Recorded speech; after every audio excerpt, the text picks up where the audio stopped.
The evening was supposed to be like any other, a quiet dinner with friends, the clink of silverware, and the soft hum of casual conversation, the kind of evening that slips by unnoticed, fading into the comfortable routine of life. But then, the glass tipped over. It was a small accident, a momentary lapse in coordination, but it felt significant. The red wine spilling over the edge of the table, cascading across the white tablecloth like a spill of crimson ink, staining everything in its path. There was a collective gasp from the group, but it was the silence that followed that seemed to stretch forever. Clara quickly grabbed a napkin, her hands fumbling awkwardly as she tried to mop up the mess. "I'm so sorry," she muttered, her face flushing with embarrassment. No, it's fine," said Leo, leaning forward to help her. His voice was low, warm, the kind that made her feel like he was speaking just to her. And just for a moment, they were the only two people in the room. He reached for the glass, his fingers brushing against hers in the most fleeting of touches. It was subtle, but in that brief moment, something shifted. Clara froze. Their eyes met. Her heart skipped a beat. She tried to pull her hand back, but it was as though her body wouldn't listen to her. Leo didn't move away either. Instead, he held her gaze for a moment too long, a strange connection sparking between them. It wasn't as though either of them had been looking for this. It was just a glass of wine, a small incident hardly worth mentioning. And yet, in that moment, the ordinary world they had been inhabiting suddenly felt fractured. The soft laughter of their friends faded into the background. The air seemed thicker, charged, as if some invisible thread had connected them. Clara quickly looked away, pretending to focus on the napkin in her hands. "Sorry," she whispered again, as though repeating the word would undo the awkwardness. She could feel her face growing hot, a mix of embarrassment and something else, something she couldn't quite name. Leo, on the other hand, didn't say another word about it. He didn't have to. There was something in the way he kept his distance afterward, in the way he casually shifted the conversation with a smile that made it clear they both knew that something had just happened, even if they didn't understand what it was. The evening continued, as if the spill had been nothing more than a small disruption. But for Clara, everything felt different now. The wine had spilled, but it had also opened something inside her, something she wasn't ready to confront. She didn't know Leo well enough to even think of him that way, but there was no denying the strange, magnetic pull between them. It lingered in the air, unspoken, like the echo of something that had only just begun. And though the dinner carried on as planned, Clara couldn't help but wonder if, like the spilled wine, her world would never be quite the same again. The dinner resumed, but Clara felt the weight of the moment still hanging in the air. She couldn't shake the memory of Leo's touch, the way his eyes held hers longer than necessary. A part of her wanted to ignore it, to convince herself it was nothing, just a fleeting accident. But the tension was there, thick and undeniable, simmering beneath the surface. As the evening wore on, their interactions grew stilted. Clara laughed a little too loud at jokes she didn't find funny, trying to mask the awkwardness. Leo, for his part, kept his distance. His words were polite, his smile warm but distant, as though the connection that had sparked earlier was nothing more than a passing moment. Yet despite their best efforts, neither could shake the feeling that something had shifted. Every glance they exchanged felt loaded, every brush of their arms electric. They didn't speak of it, didn't acknowledge it aloud, but the air between them was thick with what they weren't saying, and it was more tangible than anything they could have put into words. As the night ended and people began to leave, Clara could feel her pulse racing. She tried to hide it, but Leo's eyes caught hers one last time, and in that brief glance, everything unspoken was laid bare. Neither moved, neither said anything, but both of them knew. The moment had changed them, even if they didn't yet know how. The next day, Clara found herself standing in Leo's kitchen, a strange sense of calm settling over her as she sifted flour into a bowl. It had been his suggestion to bake a peach pie together, an attempt, he said, to distract from the strange tension between them, and though she hadn't expected this invitation, something about it felt right. The kitchen smelled of peaches and sugar, and the sound of the dough rolling pin against the counter filled the silence that hung between them. They worked side by side, occasionally exchanging small talk, but their words felt shallow, as though neither could fully focus on the task at hand. And yet, there were moments, small, fleeting moments, that caught Clara off guard. A hand brushing too close, the faintest hesitation before one of them reached for the same utensil. Each of these accidental touches sent a spark of warmth through her, an unsettling reminder of what had passed between them. She quickly looked away each time, pretending not to notice, but the tension never fully dissipated. As they placed the pie into the oven, a brief shared laughter bubbled up between them when Leo clumsily dropped a handful of flour on the counter. Clara couldn't help but smile, the moment light and easy, the tension momentarily forgotten. But as they stood there, waiting for the pie to bake, the weight of their unspoken connection returned. For all the laughter, for all the simplicity of the task, there was still a magnetic pull between them, and Clara couldn't ignore it any longer. She wasn't sure if Leo felt it too, or if he was just as lost in the same confusion, but as their eyes met once again, it was clear that this wasn't just about baking anymore.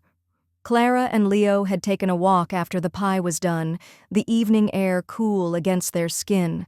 The city was quiet, and the streets felt empty, like they were the only two people in the world, walking side by side in silence. Neither of them seemed to know what to say, but the weight of everything unspoken pressed heavily between them. Finally, Leo broke the silence. "This isn't easy, is it?" His voice was quiet, a little rough, as if the words took some effort to push out. Clara glanced at him, surprised by the vulnerability in his tone. She hadn't expected him to speak first. "No," she admitted, her own voice soft. "I keep telling myself it's nothing, but it doesn't feel like nothing." Leo nodded, his gaze distant as he watched the streetlights flicker in the distance. "I thought maybe I could ignore it," he said, his words hesitant, almost apologetic. "But it's hard." Clara stopped walking for a moment, her heart racing. The truth was out now, hanging between them like a fragile thread. "I don't know what this is, Leo," she whispered. "I don't know what it means, but it feels like it's more than it should be." He took a slow step toward her, his eyes searching hers. "I don't want to hurt anyone. I don't want to make this worse than it already is." There was a long pause. Clara felt her chest tighten. The complexity of their situation had never been clearer. They both knew the implications of whatever this was, and yet here they were, acknowledging the truth that neither of them could deny anymore. "I don't either," she replied, her voice barely above a whisper. "But pretending it's nothing, that's harder." Their eyes locked for a moment longer, and then, just as quickly, they both looked away, the weight of their emotions more unbearable than ever. The days that followed were filled with awkward exchanges. Leo and Clara tried to maintain a semblance of normalcy, but everything felt shifted, as though they were standing on the edge of something they didn't want to fall into. Clara found herself avoiding his gaze, walking a little faster when they crossed paths. She convinced herself it was better this way, that keeping their distance would make everything easier. But it wasn't easier. The nights were the hardest. Alone in her apartment, Clara couldn't shake the feeling that something had irrevocably changed. The weight of her own thoughts pressed down on her, the tension between them gnawing at the edges of her mind. She had convinced herself that she could ignore it, that she could continue pretending that nothing had shifted, but it wasn't working. She missed him, not in the way she would have expected, but in a quiet, aching sort of way. She missed the subtle warmth of his presence, the way they could speak without words, the way a simple look could communicate everything. She knew that they needed distance, that they had to separate their emotions from what was real. But every time she told herself to stop thinking about him, her thoughts would betray her, circling back to him like an unrelenting current. One night, after a long day, she found herself standing in front of her phone, staring at his name. Her fingers hovered over the screen, hesitating, unsure whether to text him or not. The impulse to reach out was strong, but she knew it would only complicate things further. Leo had always been careful with his emotions, and Clara had spent years convincing herself to keep hers in check. But now, it felt impossible to separate the two. The more she tried to push it away, the more undeniable the pull became. She had to let go, she knew that, but she didn't know how. Not yet. It was late when Clara finally agreed to meet Leo again. The streets were quiet, the air cool, and the weight of unspoken words pressed on her chest with every step. She couldn't keep pretending that things were normal, that the feelings between them could just vanish with a few days of avoidance. When they met at a small cafe, the usual warmth between them was replaced by a strained silence. They both sat down at the table, neither sure how to begin, both already aware that whatever had been simmering was about to boil over. Leo broke the silence, his voice tight. "I can't keep doing this, Clara." She looked at him, her heart racing. "I know," she whispered. "Neither can I." "Then why are we still pretending?" Leo's eyes were intense, searching hers as if he was trying to find some answer that didn't exist. "Why can't we just admit that it's not the same anymore?" Clara felt a lump form in her throat. The truth, the one they had both been avoiding, was now out in the open. "Because it's not just us," she said, her voice barely audible. "There's more at stake than just what's between us." Leo's gaze faltered for a moment, and Clara saw the conflict in his eyes. "I don't want to hurt anyone, Clara. But I can't keep pretending I don't feel this way about you. It's not fair to either of us." "I don't want to hurt anyone either," she replied, her chest tightening. "But I think we've already crossed a line. We can't go back, Leo. We both know that." For a long moment they just sat there, the weight of their emotions filling the space between them. The connection they had was undeniable, raw, and real, but it was also impossible. They were standing at the edge of something they couldn't step back from, yet stepping forward meant leaving behind the very lives they had built. "I don't know what to do," Leo whispered, his voice strained. Clara swallowed hard. "Neither do I, but maybe we need to let go before it gets worse, before we do something we'll regret." They both knew what that meant. It meant that, despite everything they felt, they had to let each other go. For the sake of what was right, for the sake of everything they had built before, they had to walk away.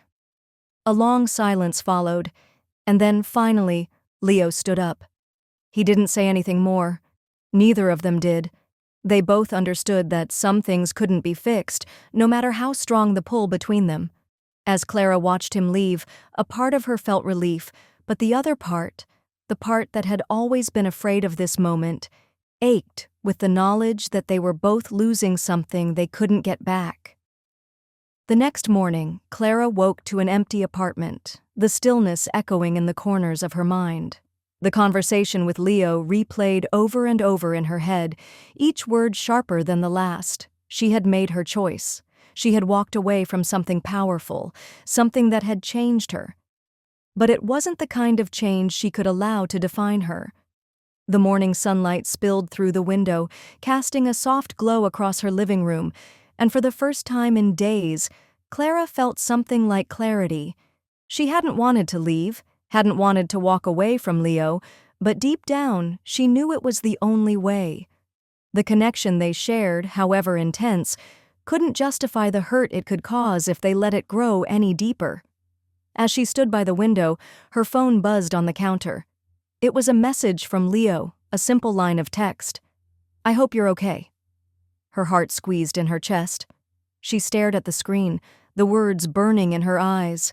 She could have responded, could have reached out and tried to explain, but part of her knew that there was nothing more to say. They had already said everything. There was no room for anything more between them. She turned the phone face down and stepped into her kitchen.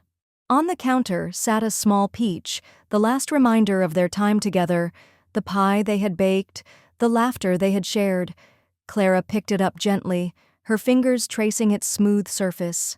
It was a simple fruit, but in that moment, it felt like the weight of everything they had been through. She stood there for a moment, holding it, not sure what to do next. And then, without a word, she placed it in the sink and ran the faucet, watching as the water washed over it, cleansing it, as if it could wash away the emotions that had built up between them. She had to let go. She had to move on. The act wasn't symbolic in some grand way. It wasn't about forgetting, but about accepting that things had changed. She couldn't hold on to something that wasn't hers to keep. Clara turned away from the sink and stood tall, taking a deep breath. The pain of the past few days lingered, but it wasn't as sharp anymore. She had faced the uncomfortable truths, and now she had to walk away from them, from him, and from the what-ifs that would never be answered. With one last glance at the now empty kitchen, Clara walked out the door. There were no more second guesses, no more wondering what might have been. Only the quiet realization that moving forward didn't always mean running from what was difficult. It meant finding peace in letting go. The days that followed were filled with small moments of quiet clarity.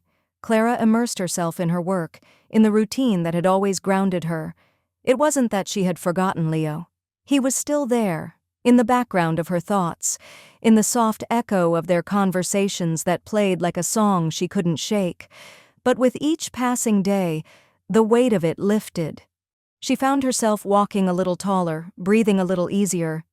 It wasn't as though the hurt had vanished completely. There were still nights when she missed the sound of his voice, the warmth of his presence, but slowly, Clara began to see that the life she had been building for herself before Leo had stepped into it was enough. She didn't need a complicated connection, a secret shared between glances and accidental touches. She needed stability, peace, a life that was hers alone to shape. One afternoon, she ran into a friend at the local coffee shop, someone she hadn't seen in months. They talked about everything and nothing, the ease of old friendships wrapping around her like a warm blanket. The conversation didn't linger on past mistakes or what-ifs. Instead, it was filled with excitement about what was to come, the possibilities that awaited. As Clara walked back to her apartment that evening, a quiet smile tugged at her lips. She felt something new within her, a sense of independence, of moving forward without the baggage of what could have been. It wasn't easy, but it was right. And then, just as she was about to enter her building, she saw him. Leo. He was standing across the street, his hands in his pockets, looking lost in thought. Their eyes met for a brief moment, and for the first time since that night, Clara didn't feel the ache in her chest.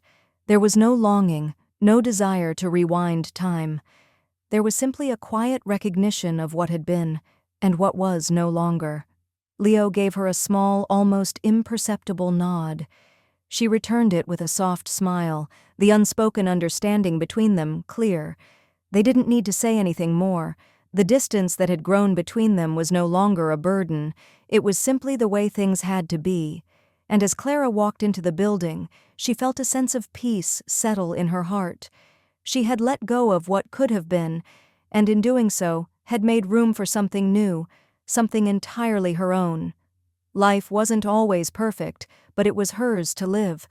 And for the first time in a long while, Clara knew she was exactly where she needed to be.